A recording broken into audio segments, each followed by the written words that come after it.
Tuesday, and we are continuing with the Shadows of Christ series.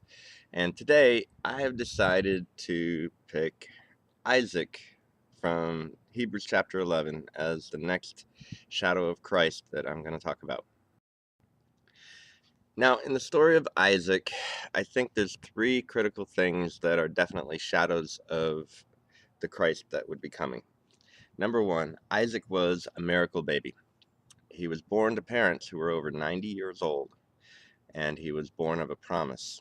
Jesus, of course, was a miracle baby too, and he was the promise, and he was born of a virgin birth. Now, the second similarity is quite unique.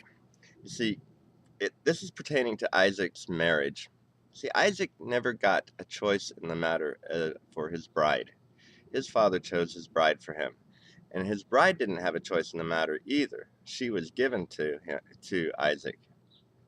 And so here in this scenario, Abraham is a shadow of the Father, and Isaac, of course, being a shadow of Jesus.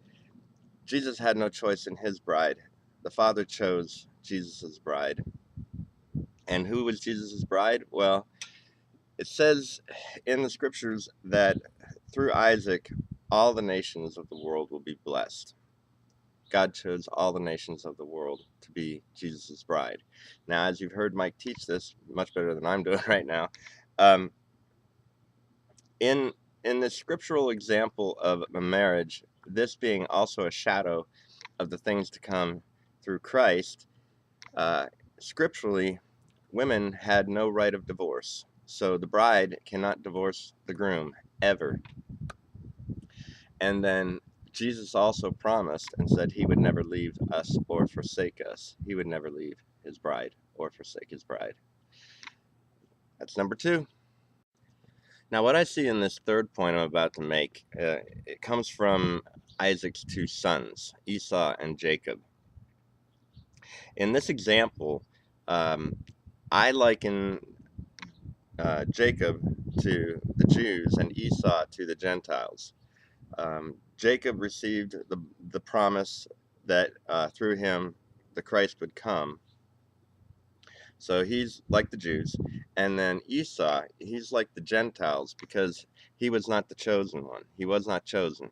However, Isaac makes a promise to Esau when he gives him his blessing and says that one day he too would be free. And so this is the promise through Jesus Christ that both not only were the chosen people freed through what he did on the cross, but also the Gentiles, and of the twain was made one new man. So, what was Hebrews writer? What was important to him to mention about Isaac regarding his faith? He said that Isaac blessed Esau and Jacob concerning things to come. See, throughout Paul's writings and in Hebrews, it's talked about shadows of things to come, good things to come. And in Isaac being a shadow of Christ, we have this miraculous birth and Jesus' miraculous birth. We have Isaac, who was betrothed to another, not because he had a choice in the matter or because his bride had a choice in the matter. It was his father who chose. And just like that, it wasn't Christ's choice, it wasn't our choice. Humanity was wedded to Christ in the work of the cross. And number three, when the Jews and the Gentiles, one of people who were chosen and one who were not, they were separated. And as Esau was promised that he would also be free, the Gentiles were made free in Christ along with the Jews, and they were made one. So these are three things. There are other shadows of Christ in the story of Isaac. These are the three that I felt were most important. I know you're going to say, why didn't you talk about when Abraham was going to sacrifice Isaac? Definitely a type and shadow. The only thing is that sacrifice never happened. This one did.